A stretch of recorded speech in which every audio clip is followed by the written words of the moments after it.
Okay, so the facts and figures, if everybody's still with us. This is the provisional data for 2018, so it just counts CO2 at the moment, which is, as I said earlier, 80% of the mix, but it's very representative of the whole piece. And you'll see that there are some very clear areas here of where our carbon footprint lies. There's energy and transport being the largest, and then business and residential. And business, for example, is heating, aircon, refrigeration, that all fits in there. So a lot of this is actually energy related. But what's most important, how are we doing for time, is actually the direction of travel. So you can see here that we've made quite significant progress since 1990, other than in the area of transport, which isn't great. And in fact, I believe there's been a bit of a blip on the car emissions due to purchasing behaviour and people actually defaulting to buying cars that put out more through the fashion of SUVs, etc., etc. So that is a real challenge. And public sector here, this is in the last year, and residential, we're actually, unfortunately, going in the wrong direction right now. So there's some key areas that we need to think about here.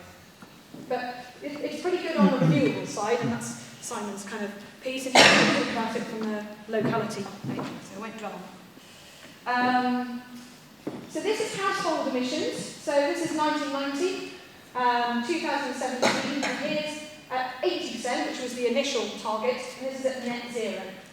So I don't know about you guys, but what this tells me is the scale of what we need to change here.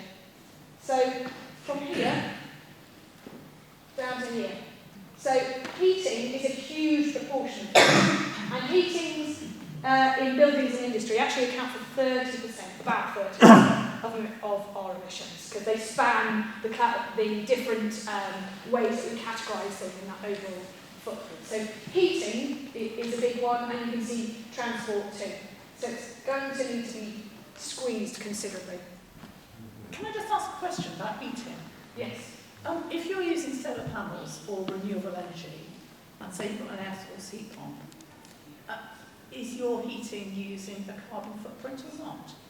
Depends how much electricity you're producing on your solar panel. So generally speaking, it's great, we've got a grid, so if you're producing and not using, it'll go into the local network. If you're using and not producing, you'll import electricity to run your air source heat pump. But if you're getting your electricity from a renewable, so if you've got an air source heat pump actually using electricity from the grid, which has been dramatically decarbonised over the last 20 years, and we'll see that that's happened around here as well, in terms of what's been going on. So there's an element about using air source heat pumps now actually a lower carbon source of heating than gas. People used to talk gas as a low carbon source of heating. It's not anymore relative to what you can do. But if you're then using PV on your own home, you sort of, you've actually you've sort of isolated yourself and potentially made yourself sort of carbon neutral yourself. But obviously that PV was also included in the national figures. So it's basically people generating electricity from renewables and then using electric heating in the home will also optimise the way in which that electricity is being used, put less load on the local network and things like that as well, which I was so yeah. And actually that air source heat pump scenario was brought up by Bristol City Council in their trajectory, and he was saying actually at the moment in Bristol they could count, say, in the hundreds, the number of homes that had been fitted, and he projected that they needed to increase this to 60,000. So there is real demand there, and then there's also the skills of plumbers who aren't really skilled up in that area. So these are all the things that need factoring in and things and levers that can be. Sorry, I don't want to turn this into a debate, but perhaps we can just get one thing clear for my benefit and everybody else.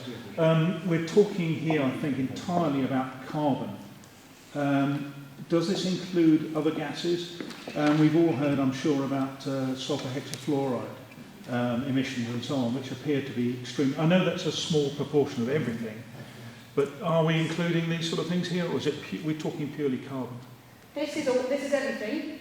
But the one that I showed you that was provisional was just carbon. Yeah, But- so So we the are other data was including other greenhouse chemicals gases. that are... Most of our focus today is going to be on carbon-related stuff, a bit of agriculture, which has got some methane and other things in it, Yeah. but because that's actually where the place-based aspects to it are. Yeah. SF6, not sure what local authorities could do about that at one level, but because it's an issue that needs to be addressed within the electricity supply industry in particular, Good. and has been, but it seems to be a slight blip into what's going on in that. So it's fair to assume we're largely dealing with carbon here. Yeah.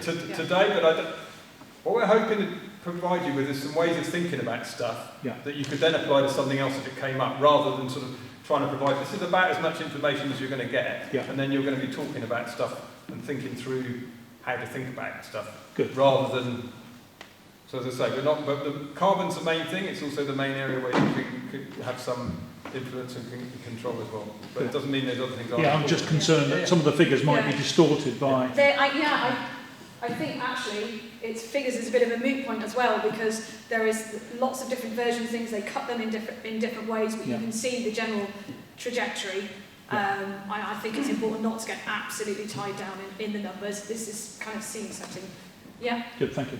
Thank you. Yeah, just a couple of things that I just wonder that I think are quite significant for residential pathways. One is food. I know you've got agriculture on there, but food, a lot of the carbon footprint is externalised, I appreciate, but it is about making those changes, and that's one thing a lot of people are looking at. And the other one, of course, is consumer goods, as you pointed out earlier. Again, externalised carbon footprint, but it's something, again, I don't think we should sort of kind of forget. No. And I think that are all the things that will hopefully surface in the group work and discussions around where your priorities should lie and what we want to achieve. But yes, I think that's an important point. We actually, as an organisation, do a lot on food waste, which is rising in terms of But it's what also we do. about And you, food as local sourcing, isn't it? authorities, have control of it. It's food Some of sourcing as well, because of the diet thing that's coming in. Sorry, I just wondered if there's an extra pathway that maybe could be externalised, residential So stuff. diet and agriculture is on there. I see And that. that does include the external, it's not just the stuff in your house and putting it in a toaster, that would be counted in electricity. It's actually that wider footprint. One of the challenges is working out what this, because obviously a lot of other countries are decarbonising as well. So the extent to which what you're buying has carbon in it depends on the LNG system in those other countries as well. So that all of those things are changing. So it's quite a dynamic system, but you have to think about that stuff as well.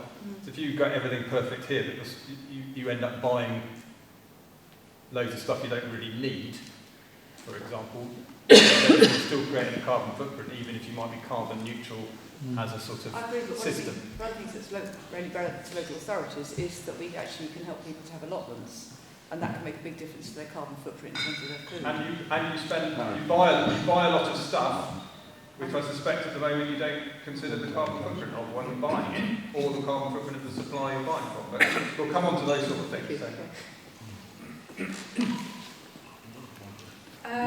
Okay, some of the points that just picked out from the green growth strategy. So we need a significant reduction from transport, domestic and agricultural. Households need to be weaned off natural gas, as we've just discussed. They actually recommended bringing forward the phasing out of petrol and diesel cars, which is to 2035. Naturally, we need more fiscal incentives to stimulate lower emission vehicles. So I think that's in the pipeline, very likely to happen. Another recommendation, which is possibly controversial in this area, is policies needing to support onshore wind power and large-scale solar power, suggestion around business rates, incentivising embedded low-carbon generation, and the latter point about accelerating the deployment of EV charge points. And I think there's a point there about the whole footprint of public services, which aren't just within local authority control, but there are the NHS, all of these organisations that are partners of yours that have spaces where that could work. So just some pointers there.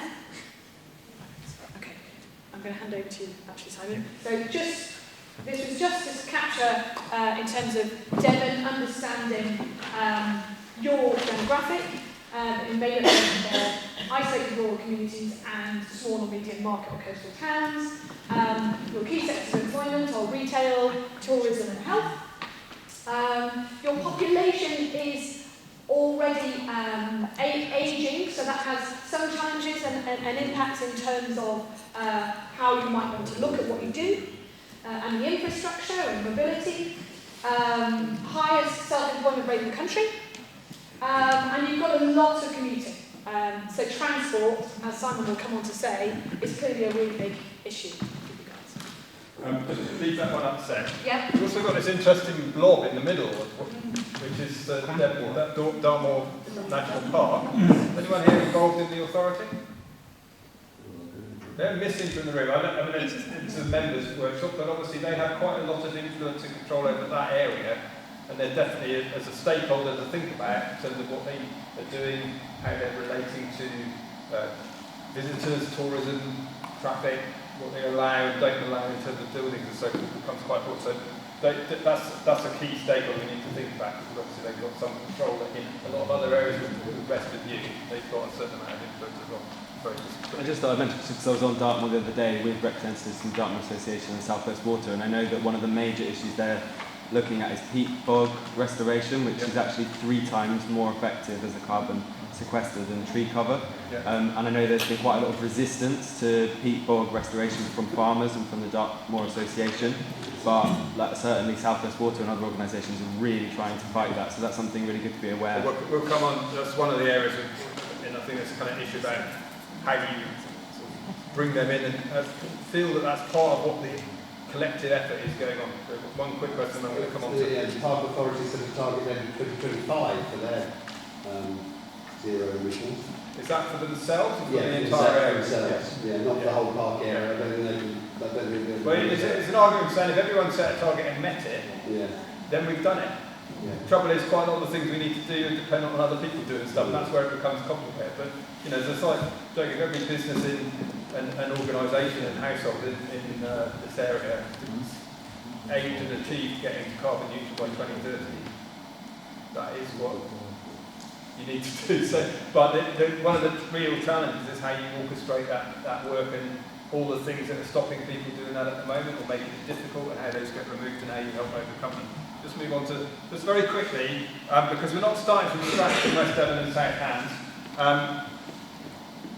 Interestingly, you've got slightly different carbon emissions. This is just taking it from publicly available data. The latest set of data that's available at district level is 2016, but this is a 2005 to 2016 picture.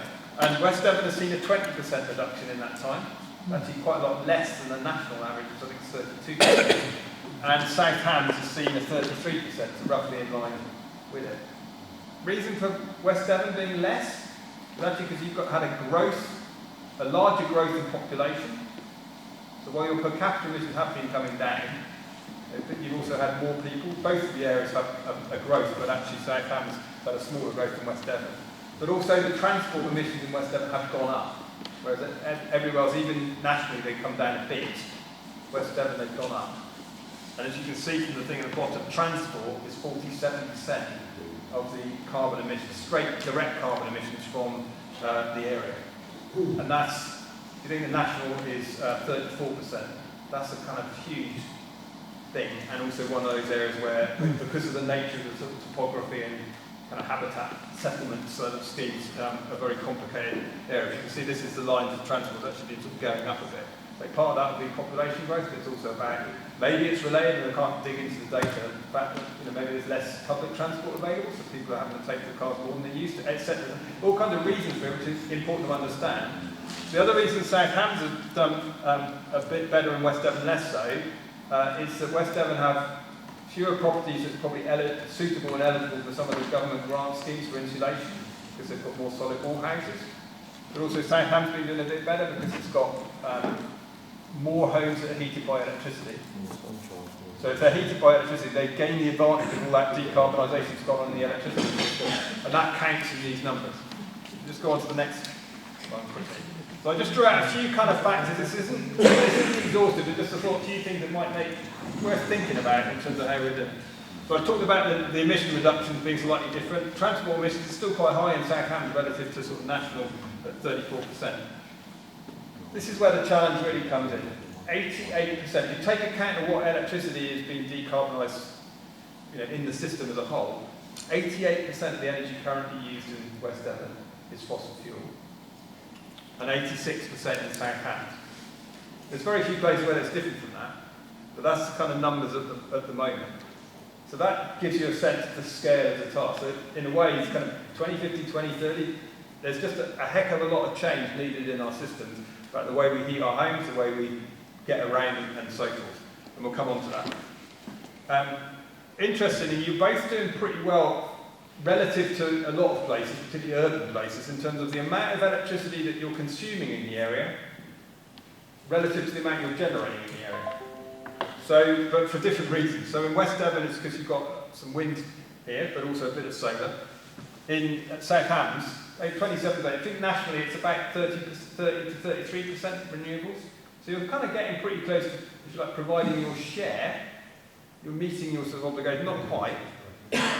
But also you're an area where you've actually got far more renewables that potentially could be used. You may be an area where it might be expecting to kind of contribute more. But in Southampton, it's mainly down to PV. Most of that will be ground-based stuff, but also a large number of, I think something like 1 in 12 homes have now got PV in Southampton, 1 in 14 in West Devon. That's quite, you're pushing it quite hard. If I said it was 8%, you probably would have done sound like much. 1 in 14 sounds like quite a lot, doesn't it?